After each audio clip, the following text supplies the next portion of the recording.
Brand new day के trailer में Tobey मैगवायर्स Spiderman का रेफरेंस आखिर कहां छुपा हुआ था?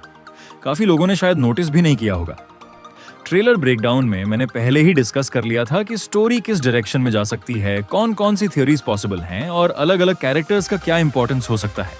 लेकिन इस ट्रेलर में कई हिडन डिटेल्स, ईस्टर एग्स और सटल कॉलबैक्स भी मौजूद हैं जिन्हें बहुत से व्यूअर्स ने मिस कर दिया।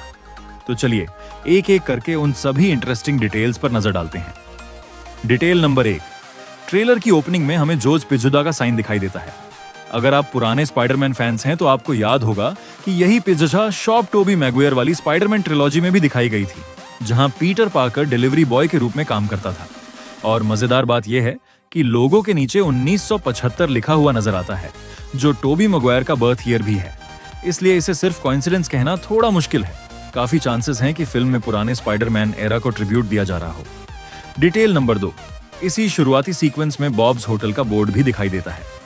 थंडरबोल्ट्स देखने वालों या सेंट्री के कैरेक्टर से फेमिलियर लोगों को पता होगा कि रॉबर्ट रेनॉल्ड्स यानी सेंट्री को अक्सर बॉब कहकर बुलाया जाता है। इसलिए यह एक छोटा लेकिन क्लेवर ईस्टर एग हो सकता है। डिटेल नंबर 3, जब पीटर इस लोकेशन पर क्रैश करता है तो बैकग्राउंड में स्कॉर्पियन और एक पुलिस ऑफिसर फ्रोजन दिखाई देते हैं। इससे हिंट मिलता है कि ट्रेलर में जो पूरे शहर को फ्रीज होने वाली सिचुएशन दिखाई गई थी, वैसी घटनाएं मूवी में एक से ज्यादा बार होने वाली हैं। डिटेल नंबर 4, स्कॉर्पियन को देखकर कुछ लोग कंफ्यूज हो सकते हैं।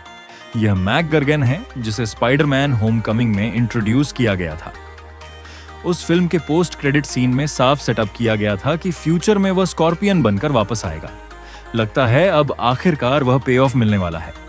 डिटेल नंबर 5, पहले ट्रेलर में पीटर नेड के सोशल मीडिया प्रोफाइल पर MIT का फर्स्ट डे देख रहा था, लेकिन इस नए ट्रेलर में फाइनल सेमेस्टर की फुटेज दिखाई गई है। इसका मतलब है कि मूवी में काफी बड़ा टाइम जंप होगा। अगर हम पूरे कॉलेज ड्यूरेशन को देखें तो लगभग 4 साल का गैप बनता है। पहले ये सिर्फ रूमर था, लेकिन अब यह काफी हद तक कंफर्म लगता है। डिटेल नंबर 6, पीटर यहाँ एम्पायर स्टेट यूनिवर्सिटी की हुडी पहने हुए नजर आता है। मार्वल कॉमिक्स में यह यूनिवर्सिटी बहुत महत्वपूर्ण रही है। Emma Frost, Harry Osborn, Gwen Stacy, Peter Parker और यहाँ तक कि डॉक्टर डूम जैसे कैरेक्टर्स का कनेक्शन भी इससे रहा है। इतना ही नहीं, माइल्स वॉरेन यानी जैकल भी यहाँ प्रोफेसर रह चुका है। इसलिए कई फैंस मान रहे हैं कि जैकल मूवी के मेजर विलन्स में से एक हो सकता है।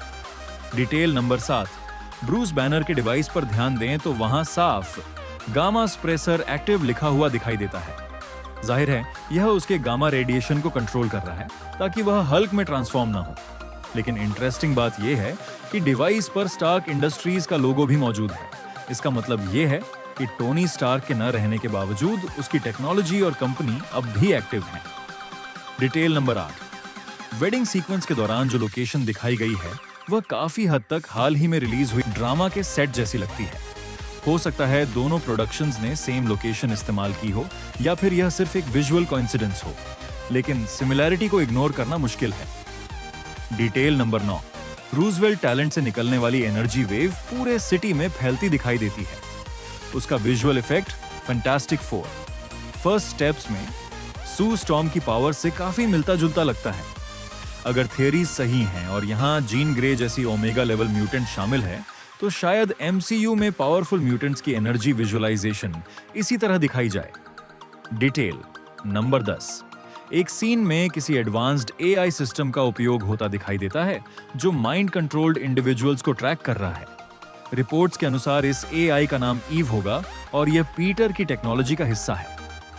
अब माइंड कंट्रोल जीन ग्रे कर रही है या जैकल? इसका जवाब फिल्म रिलीज के बाद ही मिलेगा। डिटेल नंबर 11, हेलीकॉप्टर पर जॉन और लूसी का नाम दिखाई देता है, जिससे कंफर्म होता है कि यही वही वेडिंग लोकेशन है जहां पीटर क्रैश हुआ था। कॉमिक्स रीडर्स जानते होंगे कि जॉन जेमिसन जे जोना जेमिसन का बेटा है और एक एस्ट्रोनॉट भी है। टोबी मैगवायर की स्पाइडरमैन 2 में भी यह कैरेक्टर दिखाई दिया था। बाद में कॉमिक्स में यही मैन वुल्फ बन जाता है। डिटेल नंबर 12, नेड के एविडेंस बोर्ड पर कार्लोस रिग नाम दिखाई देता है। एक्स-मेन कॉमिक्स में यह character mutant related criminal group से जुड़ा हुआ था। इसी मूवी में मिगुएल रोजास नाम का कैरेक्टर भी बताया जा रहा है, इसलिए संभव है कि दोनों के बीच कोई कनेक्शन हो। डिटेल नंबर 13, एविडेंस बोर्ड पर पीटर पार्कर के सिविल वॉर एरा के अनयूज्ड सूट की फोटो भी नजर आती है।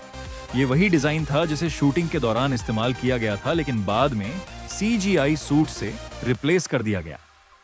MCU फैंस लंबे समय से प्रैक्टिकल सूट्स की मांग कर रहे थे और ऐसा लगता है कि ब्रांड न्यू डे में आखिरकार यह विश पूरी होने वाली है। डिटेल नंबर 14, MJ के गले में ब्लैक डालिया नेकलेस दिखाई देता है। अगर आपको याद हो तो यह नेकलेस पीटर ने उसे फार फ्रॉम होम में गिफ्ट किया था।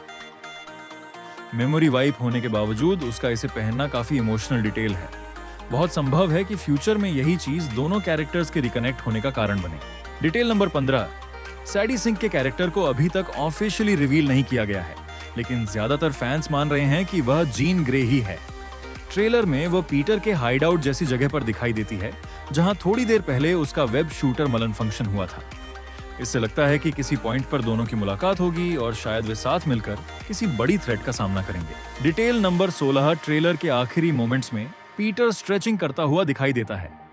यह सीन हल्के फुल्के अंदाज में दिखाया गया है, लेकिन पुराने स्पाइडरमैन फैंस को तुरंत टोबी मैगवायर वाली फिल्म का वह मोमेंट याद आ जाएगा जहां पीटर स्विंगिंग के बाद स्ट्रेचिंग की बात करता है। इसलिए इसे एक फन कॉलबैक माना जा सकता है। तो दोस्तों, फिलहाल ये थे Spiderman brand new day trailer के सबसे इंटरेस्टिंग हिडन डिटेल्स और ईस्टर एग्स। अगर आपको लगता है कि कोई डिटेल मिस हो गई है तो कमेंट में जरूर बताना।